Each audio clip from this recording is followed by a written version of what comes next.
कि बड़ी सिविल नाफरमानी की बातें की गई और आज से नहीं की जा रही,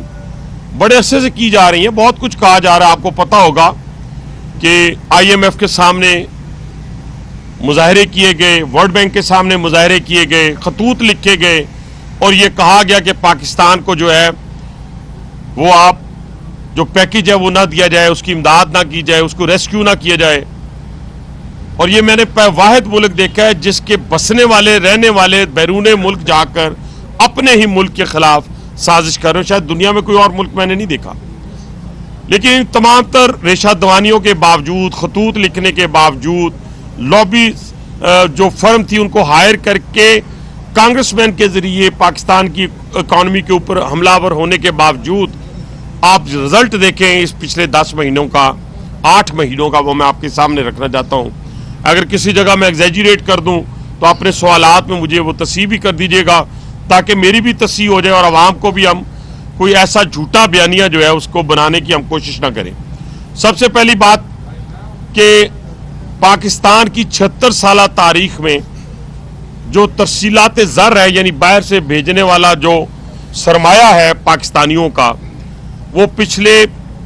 जनवरी से नवंबर तक 21 अरब 70 करोड़ डॉलर है। 21 अरब 70 करोड़ डॉलर, जिसके अंदर 7 से 8 अरब डॉलर जो है वो सऊदी अरब से है।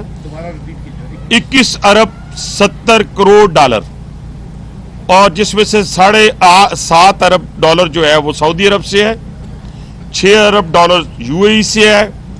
4 अरब डॉलर जो है वो UK से है, 3 अरब डॉलर जो है वो पूरे यूरोपियन कंट्रीज से है, फिर इसी तरह मिडल ईस्ट की बाकी कंट्रियों से। ये सारा मिला के 21 अरब 70 करोड़ डॉलर बनता है। ये मोटी मोटी बातें, क्योंकि मैं कोई यहाँ पे बैठ के FBR की नुमाइंदे की हैसियत से तो बात नहीं कर, एक पाकिस्तानी और एक पार्लियामेंटेरियन की हैसियत से आपके सामने चीज़ें रखूंगा। ये तो हो गया पाकिस्तान की 76 साल तारीख में सबसे ज़्यादा तरसीलात ज़र यानी बाहर से भेज। दूसरा, आप करंट अकाउंट खसारा देखें कि आप देखें कि 950 अरब जो है पहली दफ़ा सरप्लस हुआ है, पहली दफ़ा सरप्लस हुआ है पाकिस्तान। ये जो पिछले तकरीबन 10 साल के अंदर जो सूरत हाल पैदा की गई थी, 10 साल नहीं मैं कहूँगा बल्कि 6 साल के अंदर, जो 4 साल PTI के ख़ास तौर पे गुजरे हैं, उस दौरान जो तजारती खसारा उसको हमने सरप्लस कर दिया। ये भी आपके सामने है। तीसरी बात कि इंटरेस्ट रेट हमारे पास कहाँ था, 22%, 24%, वो 13 पे आया है और इंशाल्लाह आने वाले 3 महीनों में हम सिंगल डिजिट पे उसको लेके जाएंगे। IT की पिछले साल की निस्बत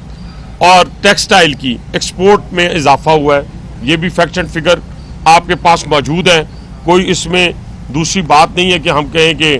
अच्छा बैरूनी सरमायाकारी में इजाफा हुआ है। पाकिस्तान इस वक्त जिन मुश्किल हालात से गुजर रहा था, जिस वक्त PDM की गवर्नमेंट थी और जिस वक्त हम वेंटिलेटर पे थे और जिस तरह 13 जमातों की हुकूमत थी और उस मुश्किल हालात में शहबाज शरीफ साहब ने जो है इस मुल्क को मुश्किल हालात से निकाला। अब जाकर अल्लाह ताला के फजल कर से आहिस्ता आहिस्ता मुल्क के अंदर इस्तेहकाम पैदा होना शुरू हुआ और वो ममालिक जो पाकिस्तान से भाग गए थे, जिसमें सऊदी अरब था, जिसमें चाइना था, टर्की था, UAE था, आज अल्हम्दुलिल्लाह अल्लाह ताला के फजल करम से वो पाकिस्तान पर एक एतमाद कर रहे हैं और एक सरमायाकारी में इजाफा हो रहा है। दिन ब दिन जितने सऊदी इन्वेस्टर्स आए, UAE से आए, चाइना से आए,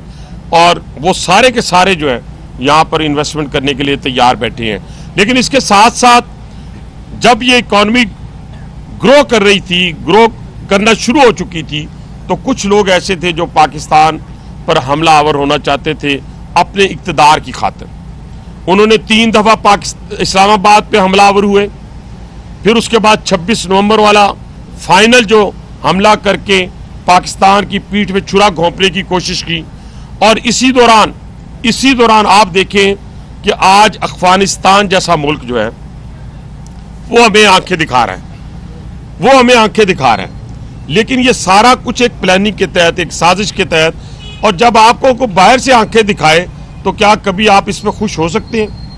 क्या कभी आप इसमें खुश हो सकते हैं कि आपके सैंक्शंस लगें और आपके तमाम ट्विटर अकाउंट और आपकी तमाम बैरूनी ममालिक में चलने वाली वो फैक्ट्रियाँ जो बैरूनी इमदाद के साथ अरबों रुपए की मदद से चलती हैं, जो सिर्फ और सिर्फ पाकिस्तान के इदारों के ऊपर हमलावर होने के लिए जिनको फंडिंग की जाती है वो शादियाने बजा रहे हों, और वो सारे ट्विटर अकाउंट पाकिस्तान पीटीआई के जो वहां के ओवरसीज हैं उनके नामों से हों, और फिर तीसरे दिन जाकर उन्हें होश आए कि नहीं, सैंक्शन जो लगी हैं ये गलत लगी हैं, ये मौजूदा हुकूमत की वजह से लगी हैं। फिर भी उन्होंने ये कहा कि जिन्होंने सैंक्शन लगाई हैं, और ये वही लोग हैं जो ये कहा करते थे कि अमेरिका की गुलामी नामंजूर, हम कोई गुलाम है। फिर कहा करते थे अगर आपको एब्सोल्युटली नॉट, आज वही उनके पांव पड़े हुए अपने इक्तदार के लिए। चले पड़ जाएं आप इक्तदार के लिए उनके पांव, लेकिन ये खेल कैसा खेला जा रहा है कि आप हमारे सफारती ताल्लुकात, क्योंकि हम तो एब्सोल्युटली नॉट नहीं कहेंगे, हम तो नहीं कहेंगे कि अमेरिका हम आ रहे हैं, हमारा तो गैर जिम्मेदाराना कोई स्टेटमेंट ना अभी तक हुकूमत की तरफ से ना हमारे किसी और शख्स की तरफ से आया, ना आना है, क्योंकि हमने जब बात करनी है तो सबके साथ बराबरी की सतह पे करनी है। हम ये नहीं कहेंगे, लेकिन आप क्या कर रहे हैं, आप उन सफारती ताल्लुकात को खराब करने के लिए आप अपने ट्विटर अकाउंट से गलत बयानी से कभी आप 26 नवंबर में 8000 मिसिंग पर्सन का जिक्र करते हैं, कभी आप 2000 लोगों का मरने का जिक्र करते हैं, कभी फेक आप लगाकर फोटोज और ब्लड दिखाते हैं ब्लू एरिया के अंदर, और उसको ह्यूमन राइट्स को दिखाते हैं। कौन सी ऑर्गेनाइजेशन, जिन ऑर्गेनाइजेशन को ना कश्मीर के अंदर और ना फलस्तीन के अंदर छोटे छोटे बच्चों का जो है और खवातीन का जो है, वो मर्दों का जो है वो खून नजर आता है, क्योंकि वो मुसलमानों का खून है, इसलिए उनको नजर नहीं आता। और आता क्या है, उनको ट्वीट करके उनको साथ ऐड करते हैं, उसको कहते हैं कि पाकिस्तान में ये वायलेशंस हो रही हैं, और फिर तमाम जो अमेरिकन कांग्रेसमैन हैं उनके साथ टैग करते हैं, अपने ट्विटर को टैग करके कहते हैं कि ये चीज़ें सफारती ताल्लुकात को जी पाकिस्तान के फलां ने ये कह दिया। इंशाल्लाह ताला हम सबके साथ बराबरी की सतह के ऊपर। और दूसरी बात, पाकिस्तान का एटॉमिक प्रोग्राम हो या मिसाइल प्रोग्राम हो, ये ना मेरी हुकूमत का है ना किसी स्टैब्लिशमेंट का है, ये जो है 24 करोड़ आवाम की अमानत है, इसके ऊपर कोई कंप्रोमाइज नहीं होगा, किसी जगह नहीं होगा। लेकिन आप तो यहां तक कह आए हैं कैलिफोर्निया प्लान के अंदर कि हाँ जी आप हमें इक़्तिदार में ले आए, हम आकर पाकिस्तान के अंदर, और ये बानी पीटीआई ने एक दफा नहीं कहा, याद होगा जब वो इक़्तिदार में थे उन्होंने कहा था हमें 24 करोड़ आवाम को निकालना है, मुआशी इनकी हालत को बेहतर करना है, हम कब तक ये एटम को पालते रहेंगे, ये अल्फाज है उनके निकाल रहे। लेकिन मैं आपसे निहायत ही हम्बल मैं आपसे रिक्वेस्ट करूंगा पूरी कौम को कि इस वक्त हमने जो इस वक्त साजिश है पाकिस्तान के खिलाफ, उसको हमने भांपना है। हम सियासत करते रहेंगे इस पाकिस्तान के अंदर। मैं तो मुज़ाकरात की बात हमेशा की जाती रही, मेरा स्टांस डे 1 से एक ही है, और अब अभी भी आपने देखा होगा कि मैं अपने स्टांस से एक लम्हे के लिए पीछे नहीं हटा। मैंने कहा कि 9 मई के जो मंसूबा साज हैं, जो मास्टरमाइंड हैं, जब तक वो मंतकी अंजाम तक नहीं पहुंचते तो ये जो सजाएं हुई हैं इनको तो इनके ज़हनों को परगंदा किया, इनके ज़हनों को ख़राब किया। किस तरह? जिस तरह एक सुइसाइडर तैयार किया जाता है, सुइसाइडर तैयार करने वाला शख्स भी उतना ही मुजरिम है, उसका हैंडलर, उसका सहूलतकार और सुइसाइडर, ये सारे के सारे, बल्कि सुइसाइडर का जुर्म कम है, बल्कि जो उसको तैयार करता है उसका जुर्म ज्यादा है। इसी तरह 9 मई और 26 नवंबर वाले दिन जो खून की होली खेलने का प्लान किया गया था, उसके जो मंसूबा साज हैं वो जब तक मंतकी अंजाम तक नहीं पहुंचते, बानी पीटीआई की इस ख्वाहिश का भी पालन कर दिया गया है कि वो बार बार फुटेजेस का जिक्र करते थे, और वो फुटेजेस के साथ सबको सजाएं दी गई हैं। लेकिन ये सजाएं उस वक्त अपनी असल हैसियत पाएंगी या जस्टिफाई करेंगी जब इनके मंसूबा साथ, जिसमें बानी पीटीआई शामिल है, मैं तो कहता हूं जिससे प्रेस कॉन्फ्रेंसेस करवाई गई और उनको छोड़ा गया, वो भी उन मंसूबा साजों में शामिल थे और उनको भी वही करार वाक़या सजा देनी चाहिए। और तीसरी बात जो मैं बात बड़ी इंपॉर्टेंट करने जा रहा हूं कि एक तरफ आपको ये सैंक्शंस की बात की जा रही है, दूसरी तरफ आपको शाम मॉडल के ऊपर परखा जा रहा है, आपको इराक मॉडल के ऊपर परखा जा रहा है। आपको याद होगा, पूरी कौम को याद होना चाहिए, ये जो नौजवान नस्ल है शायद उसको तो पता भी नहीं कि पाकिस्तान के एटमी प्रोग्राम की आबियारी किस किस ने कब की। इसकी बुनियाद जुल्फ़िकार अली भुट्टो ने रखी, मियां मोहम्मद नवाज शरीफ साहब ने धमाके किए और इसके दरमियान जितने लोग हुक्मरान आए, ख्वाह वो डिक्टेटर थे, ख्वाह वो कोई भी थे, सिविल हुकूमतें थी, सब ने इसकी हिफाजत की। और उस वक्त 79 के अंदर इजरायली जो वजीर आजम था उसने कहा कि पाकिस्तान इस्लामिक बॉम्ब बनाने जा रहा है, और 79 के अंदर इराक का रिएक्टर, एटमी रिएक्टर प्लांट जो था उसको तबाह किया गया था 79 के अंदर। उस वक्त तो कई बच्चे अभी पैदा भी नहीं हुए होंगे। लेकिन आज उसी शाम मॉडल के ऊपर जत्थों की हुकूमत कायम करने की कोशिश की जा रही है, वो BLA की सूरत में हो, वो ख्वारिज की सूरत में हो, वो बानी PTI की साजिशों की सूरत में हो, लेकिन और या फिर जुबान की बुनियाद के ऊपर। आप देखें जिस तरह पख्तून कार्ड खेलने की कोशिश की गई, जिसको मैंने नेशनल असेंबली के अंदर भी किल किया, मीडिया के अंदर भी किल किया, और आज आपके और आप सब माशाल्लाह जहांदीदा, मेरा यहाँ जर्नलिस्ट बैठा हुआ है, बहुत पुराने जिनसे ताल्लुक है, वो भी हैं, यंगस्टर भी हैं। मैं आपको गारंटी करता हूँ, और मैंने डे 1 से गारंटी की कि एक पख्तूनों को पिंडी और इस्लामाबाद के अंदर हमने अपने सीनों से लगा के रखा हुआ है, लेकिन किसी गैर मुल्की को हम सीनों से नहीं लगाएंगे,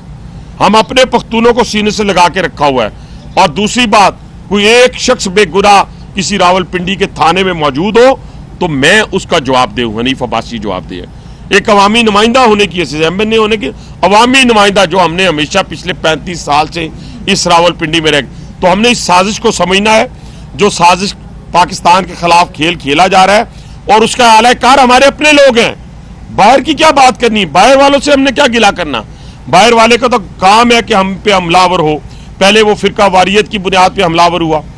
जुबान की बुनियाद पे हमलावर हुआ, सुबाइयत की बुनियाद पे हमलावर हुआ, उन सब में उसे नाकामी हुई। आज उसने ये खेल खेला है, और उस खेल खेलने के नतीजे में आज देखें कितनी फेक वीडियो चलाई जाती है और किस तरह शोहदा का मजाक उड़ाया जाता है। आप हमारे 16 लोगों को शहीद कर दें तो आप कहें कि आपने कहीं चीचों की मलियों पे हमला किया, आपने पाकिस्तान की एटॉमिक पावर पे हमला किया, और फिर उसका जवाब आपको लेना पड़ेगा। जो भी पाकिस्तान में आएगा, पाकिस्तान उसका उसके घर तक पीछा करेगा। और ये इंशाल्लाह ताला ना शाम है, ना इराक है, ना लीबिया है, ये पाकिस्तान है, ये पाकिस्तानी फौज है, ये वो इस वक्त फौज है जिसने अल्लाह ताला के फजलो करम से बड़े बैरूनी और अंदरूनी खतरात का मुकाबला किया है। और हुक्मरान जो है, जिसमें मियाँ मोहम्मद शहबाज शरीफ साहब, उन्होंने कैबिनेट के अंदर इतने वाज़ेह अल्फाज में और इतनी दलेरी और बहादुरी के साथ जिस तरह पाकिस्तानी कौम की तर्जमानी की है, मैं उनको सलूट पेश करता हूँ कि जहाँ उन्होंने कहा कि ये जो प्रोग्राम है ये मेरा नहीं है, ये किसी फौज का नहीं है। हाँ, फौज के हाथों में, महफूज हाथों में ज़रूर है, इसको एक्नॉलेज करना चाहिए। तो इसी तरीके से उन्होंने कहा कि 24 करोड़ आवाम का है, वो खुद इसकी हिफाजत करेगी और इंशाल्लाह हम उसकी हिफाजत करेंगे। लेकिन ये जो सुसाइड बम्बर का मैंने आपको बताया था, तो और उसको मैंने बयानी PTI के साथ जोड़ा था, इसकी एक मिसाल आपको मैं देना चाहता हूँ। ये जो 4 रेंजर्स के शहीद हुए हैं 26 नवंबर को, 3 पहले शहीद हुए, एक जख्मी भी चल बसा, वो भी शहीद हो गए, एक कांस्टेबल। लेकिन मैं 4 का जिक्र करूँगा कि जिसने उनको कुचला है, उसकी जो थाने के अंदर स्टेटमेंट है, जो उसने इकबाल जुर्म किया है, उसने कहा है कि जी मैंने बानी PTI की स्पीचेस से मुतासर होकर, उनके बयानात से मुतासर होकर मैंने हमला किया है, यानी फौज के ऊपर हमला किया है। अब ये पूरे का पूरा टारगेट जो है, खुल के पूरी कौम को साथ खड़ा होना पड़ेगा। ये कोई पॉलिटिशियन है ना, शर्मा के कह रहा होता है, ओ भाई आप शर्माते रहे, अगले पहले आ गए थे यहाँ पे मार्गला की पहाड़ियों पे स्वात ऑपरेशन जब हुआ था, अब आप भी शर्माते रहे, सारे शर्माते रहे। अगर आप खुलकर अपने इदारे के साथ, अपने शोहदा के साथ, उनकी फैमिलीज के साथ खड़े नहीं होंगे, अपने फ्रंट लाइन के साथ खड़े नहीं होंगे, तो मुझे बताएं कि आप इस सेटल डाउन के घरों में और इस इस्लामाबाद के रेस्टोरेंट्स में कैसे अपनी ज़िंदगियाँ बसर कर सकेंगे, कैसे अपने आप को जाके अपने बच्चों का जो हसीन ख्वाब देखें मुस्तकबिल का। तो इसलिए इस वक्त हमें अपने अंदरूनी इख्तलाफात को पसे पुष्ट फेंक कर हम पूरी कौम को, मैं कहता हूँ, मैं उसको पाकिस्तानी नहीं मानता जो पहले कश्मीरी है, मैं उसको पाकिस्तानी नहीं मानता जो पहले पंजाबी है, मैं उसको पाकिस्तानी नहीं मानता जो पहले पख्तून है, मैं उसको पाकिस्तानी नहीं मानता जो पहले बलोच है, जो पहले सिंधी है। सबसे पहले आप पाकिस्तान की बात करेंगे तो मेरे और आपके बच्चों का मुस्तकबिल महफूज होगा। ये जो चर्ब ज़ुबानी की बुनियाद पर, झूठ की बुनियाद पर ये जो खेल लोग खेल रहे हैं, इनको पैसे मिलते हैं, पैसे। आप कहाँ सोए हुए हैं? इनको पैसे मिलते हैं, पैसों की बुनियाद के ऊपर वो पाकिस्तान की सालमियत पे हमलावर है। लेकिन इंशाल्लाह ताला इस पाकिस्तान की हिफाजत करने के लिए हम सब इकट्ठे हैं, लेकिन थोड़ी सी कमी ये है, हम सब में कमी है, हम सब में कमी है कि हमें इस वक्त जत्थों की हुकूमत से दूर रहना है। अगर खुदा न खास्ता पाकिस्तान में जत्थों की हुकूमत आ गई तो फिर ना पाकिस्तान का कोई घर महफूज रहेगा, ना कोई कारखाना महफूज रहेगा, ना कोई ऐवान महफूज रहेगा, ना कोई अदारा महफूज रहेगा। उसका मुकाबला करने के लिए पूरी कौम को इकट्ठे होना है। हाँ, अगर कोई ये कहे कि सारी की कीमत हमें ये दे दें कि हमें माफ़ कर दिया जाए, यानी हमने जो 250 हमले किए थे 9 मई को या 26 नवंबर को जो खून की होली खेली थी हमने, या खेलने की कोशिश की थी या कब्जे की कोशिश की थी, तो अगर ये माफ़ियाँ इस तरह मिलना शुरू हो गई तो फिर BLA वाले भी उनको भी माफ़ करें, ख्वारिज को भी माफ़ करें, फिर पाकिस्तान हवाले कर दें, किसी को बलूचिस्तान दे दें, किसी को KPK दे दें, किसी को सराइकी सूबा दे दें, किसी को कश्मीर दे दें, किसी को पंजाब दे दें, जो आपका दिल चाहता है वो करते रहें। लेकिन इस तरह नहीं हो सकता। रियासत रियासत है और पाकिस्तानी रियासत, मैं बार बार कह रहा हूँ, वो रियासत है जो दुनिया की इस वक्त 57 इस्लामिक ममालिक